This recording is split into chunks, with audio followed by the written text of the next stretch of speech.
কই গো সুন্দরী, আপনার বয়ফ্রেন্ড কই? এখানেই তো থাকার কথা। আমার কইছিল যে এনে সিএনজি দাঁড়া থাকে, ওখানেই দাঁড়াইতে। কই যে গেল? বুঝবার পারছি। আসলে অনেকেই তো অনেক ধরনের কথা দেয়, দিন শেষে তো আসলে কেউই কথা রাখে না।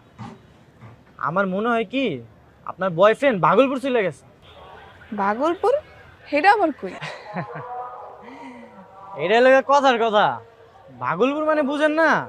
আপনার বয়ফ্রেন্ড, আপনি কাইন্দেন না, এইরকম তো প্রায় সময় হয়। বয়ফ্রেন্ড আসে গার্লফ্রেন্ড জায়গা, আবার গার্লফ্রেন্ড আসে বয়ফ্রেন্ড জায়গা। চলেন আপনারা আপনাকে বাড়িতে দিয়ে আসি, টেনশন করেন না, আমি আপনার বাপ মারে বুঝাই কম। আমার বাড়িতে আমার বাপ মা কেউই নাই। আর আমার যা কিছু ছিল সব আমি বিক্রি করে হার কাছে দিয়া দিছি। কেন দিছেন? ভালো নুলেইগা। আমি তো একটা চায়ের ব্যবসা করতাম, ছোট একটা দোকান আছিল। আর হ্যাঁও চায়ের ব্যবসা করতো। হ্যাঁ মানে কইছিল কি